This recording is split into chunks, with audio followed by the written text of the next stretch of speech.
tout de suite, en exclusivité et rien que pour vous, une visite privée totalement insolite avec Isabelle Noyer de la cathédrale Saint-Julien. Vos sens vont être mis en éveil. Vous allez avoir le vertige sans même quitter le sol et vous allez comprendre la sculpture sans même la voir. Allez, suivez-moi, c'est parti. Alors, me voici avec Isabelle Noyer. Ça va bien, Isabelle ? Très bien, Amanda. Très bien, parfait. Alors, Isabelle, présentez-vous un petit peu à nos téléspectateurs et téléspectatrices. Qui êtes-vous ? Alors, je suis Isabelle Noyer, je suis guide conférencière de la ville du Mans. Et donc, aujourd'hui, je fais une visite de la cathédrale du Mans, la cathédrale Saint-Julien, une visite qu'on appelle la cathédrale sans dessus-dessous. Oui, donc ce n'est pas une visite comme on a l'habitude de la faire. C'est une visite qui est totalement insolite et vous allez comprendre pourquoi dans quelques instants. Alors, Isabelle, il faudra un petit peu nous expliquer. Alors déjà, cette cathédrale Saint-Julien, parce qu'il y a des téléspectateurs qui connaissent cette cathédrale et qui savent de quand elle date, etc. Mais on va peut-être un petit peu les mettre au parfum pour ceux qui ne sauraient pas. Exactement. Donc ça, c'est une cathédrale qui fait partie des plus grandes cathédrales en France, puisqu'elle fait 5000 m² de superficie, sachant que la plus grande étant Amiens avec 7500 m², on est dans les plus grandes. Et cette cathédrale, également, elle a été construite sous 5 siècles. Donc ça permet de voir vraiment l'évolution de la construction de l'époque romane, à l'époque gothique, bien sûr, et puis de voir les différences. Tout est en fait juxtaposé depuis le 11e jusqu'au 15e siècle. Donc du coup, quand on va faire votre visite, sans tout déflorer, parce qu'il y a des choses qui sont top secret et que vous verrez si vous venez faire la visite en live. Le principe, donc, on va parler des peintures, on va parler des sculptures, on va parler de... Oui, bien sûr, dans la visite, je refais quand même une petite... Parce qu'il y a toujours des personnes qui ne connaissent pas la cathédrale. Donc je reparle un petit peu des vitraux, des peintures. Oui, ça, on va en parler, surtout dans la chapelle des anges musiciens. Et puis de l'architecture, bien sûr, puisque le principe de cette visite, c'est aussi de mettre en valeur l'architecture de la cathédrale. Et donc on parle de l'extérieur, puisque à l'extérieur, il y a quand même déjà des choses à admirer. Oui, tout à fait. On commence de l'extérieur. Il y a beaucoup de détails. L'intérêt de cette visite, c'est de voir des choses qui sont en hauteur, alors qu'on reste en bas.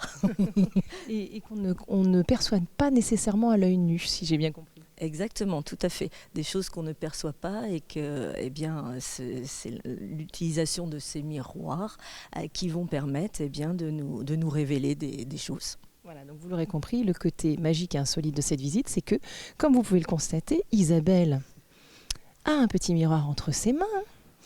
Et donc, elle va nous faire découvrir la cathédrale comme vous ne l'avez jamais vue ou encore imaginée.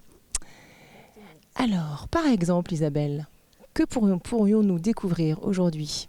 Encore une fois, c'est une exclusivité, c'est rien que pour vous, sans déflorer la visite. Alors, le principe de l'architecture, les voûtes, les croisées d'ogives que vous avez juste au-dessus. Alors, un des moments forts, c'est cette nef que vous avez ici. Et le fait de voir un petit peu les principes de construction avec les miroirs, ça va permettre de rapprocher ce qu'on ne voit pas à l'œil nu. Et de voir vraiment des détails et de voir la profondeur de ces voûtes. C'est pareil qu'on ne voit pas autrement. Et elles ont une spécificité, ces voûtes ?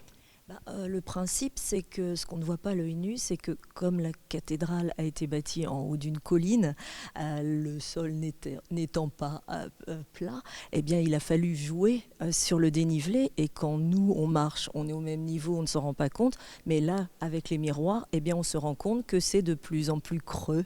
C'est-à-dire, quand on est en bas, de plus en plus haut, si vous voulez. Et d'un seul coup, on va se retrouver avec un dénivelé très important. Et donc, des fois, on peut avoir la tête qui tourne. Le but, c'est de donner un petit peu le vertige en restant au sol. Tout à fait. Alors, qu'est-ce qu'il y a d'autre qu'on pourrait découvrir avec vos miroirs ? On va peut-être les disposer de telle manière que ce soit plus parlant pour nos téléspectateurs. Alors, dans le chœur, là, ça permet de voir tous les vitraux du XIIIe siècle qui sont dans le chœur. Et puis, dans la chapelle des anges musiciens, bien sûr. Alors, allons voir ça de plus près. On va expérimenter, ma chère Isabelle. Alors Isabelle, comment a germé cette idée de prendre des miroirs pour faire cette visite ?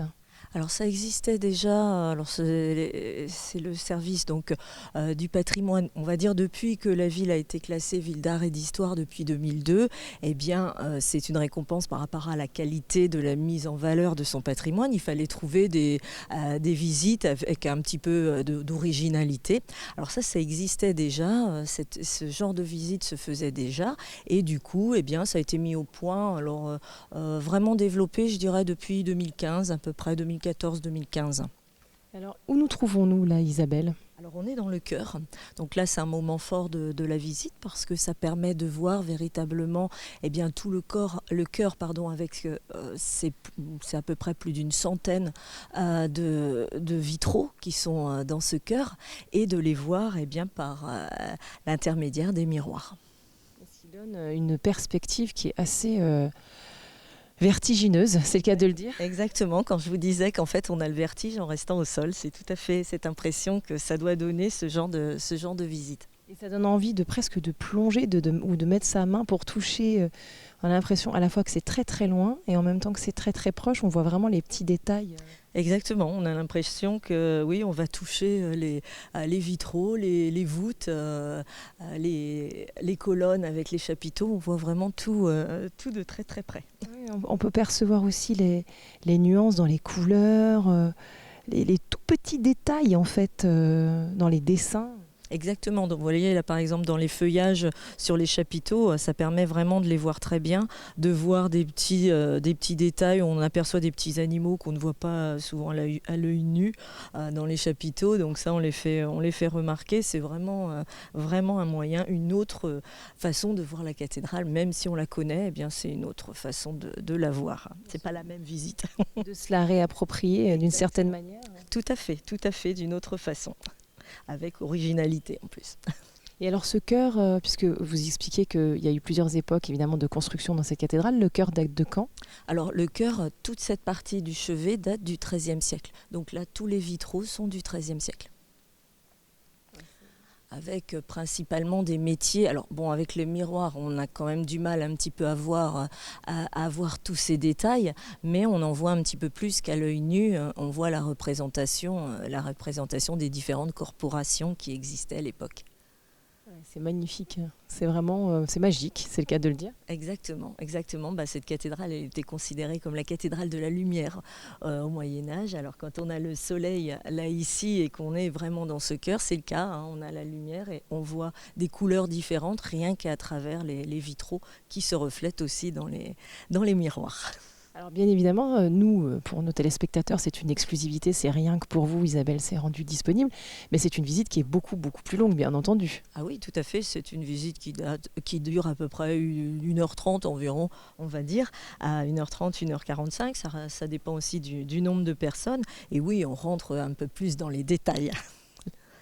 Et alors du coup, quand on veut visiter, parce que les visites ne sont évidemment pas tous les jours, il y a des horaires. Pourriez-vous nous indiquer tout cela, ma chère Isabelle? Alors, ces visites se font donc l'été, tous les dimanches à 16h30.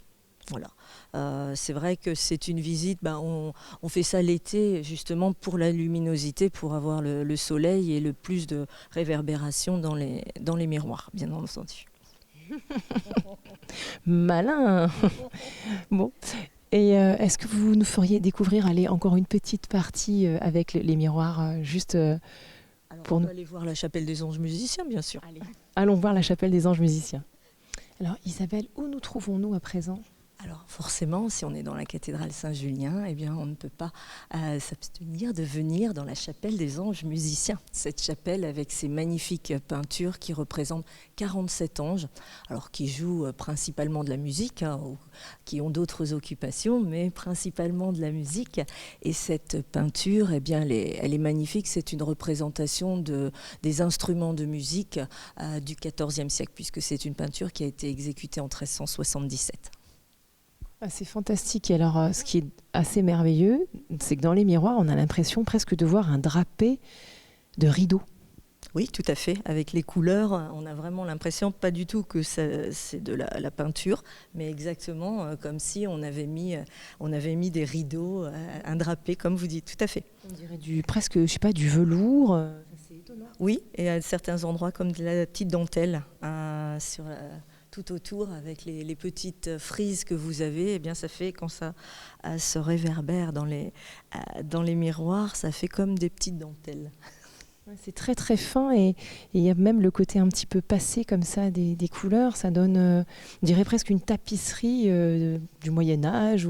Exactement, vous trouvez exactement tout à fait ce qui représente en fait cette peinture. Le peintre Jean de Bruges avait également participé à la tapisserie d'Angers de l'Apocalypse. Donc vous voyez, c'est exactement, ça fait penser à une tapisserie tout à fait. En plein dedans. C'est extraordinaire. Puis alors vraiment, avec ces miroirs, ça donne une dimension qui est quand même... Alors, le fait d'avoir des miroirs, déjà, ça donne quelque chose de magique. Et puis, dans une cathédrale, c'est vrai que les miroirs au Moyen-Âge avaient à la fois un caractère magique et puis un caractère un petit peu maléfique parce qu'on voyait des images à travers. Donc, il y a aussi exactement, tout à fait. À faire des choses très catholiques. Exactement, tout à fait, dans un lieu catholique. Ça vous fait rire, dites donc, Isabelle? Voilà, c'est un petit peu aussi la façon de faire, d'amuser les gens aussi, de leur faire découvrir des petites choses qui ne sont pas forcément catholiques dans une cathédrale. En tout cas, merci chère Isabelle de nous avoir offert cette exclusivité. Donc vous avez compris, si vous voulez tout découvrir avec Isabelle et avec ses miroirs, eh bien il faut venir ici en live faire la visite complète qui dure donc 1h30 tous les dimanches à 16h30. C'est ça, c'est bien ça? Tout à fait, 1h30, 1h45, je vous dis, pas de souci. Vous prenez le temps. Moi, je vous garde avec moi. C'est déjà la fin de l'émission. C'était un bonheur d'être avec vous comme d'habitude. Pour ceux qui sont en vacances, profitez-en bien. Quant aux autres, prenez bien soin de vous et nous on se retrouve la semaine prochaine pour de nouvelles aventures. Salut!